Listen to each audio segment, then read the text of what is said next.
Hello, everybody. Welcome to a whole new wee show. My guest today is Dennis Stone. Dennis, welcome. Yeah, thank you, Tara. I hope you're keeping well. Um, I was wondering, how did you start as a magician?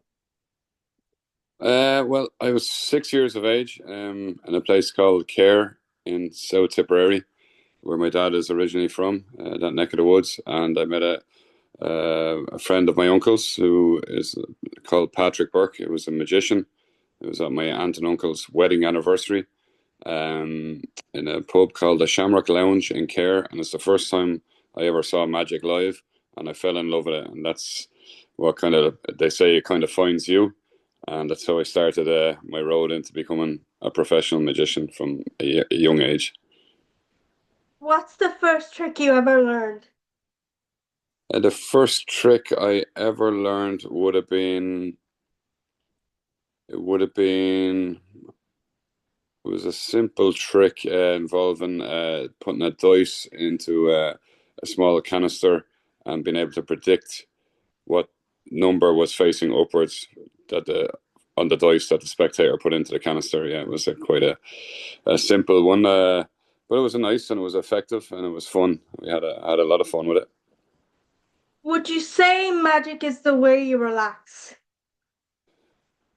Certainly, I enjoy it. It's a certainly. I mean, it's a career for me, but it's certainly an enjoyable career. It's something I love when I'm doing it and when I'm performing, and I certainly think it helps other people relax for sure when they're getting to witness it and watch it, and whether that be at a wedding environment where they've both sets of the couple's families there that maybe not know each other. It kind of helps them to gel together when you bring a kind of something like magic in, which is can be fun, moving around the guests and having fun, or a corporate event, or a private birthday party. It certainly it helps people to relax and kind of settle into new venues or at the event that they may be attending.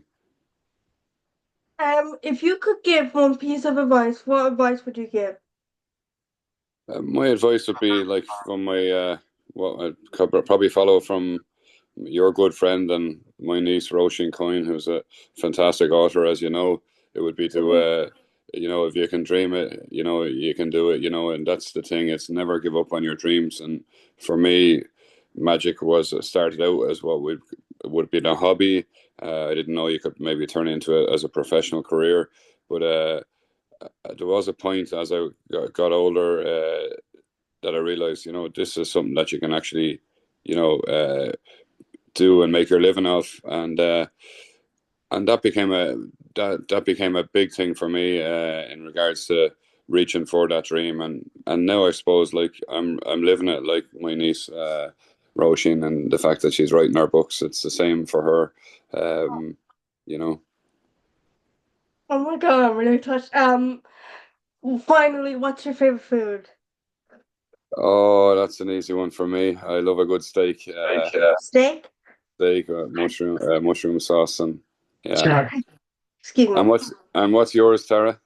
Mine is white bread. I know it's very simple, but I love white bread.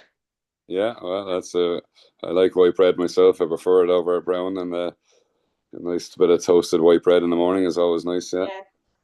Uh, And that about wraps it up. Subscribe today for a whole new week, and thank you, Dennis, for joining us. yeah, no problem. Thanks very much for having me, Tara. I've been watching some of the other presentations you've done, and they're of excellent quality. And keep up the good work. And I'm sure you will have more. I'm looking forward to seeing your next guests on as well. And thanks very much for having me. I really appreciate it and giving your time. Thank you so much, and goodbye, Yeah. everybody. Goodbye.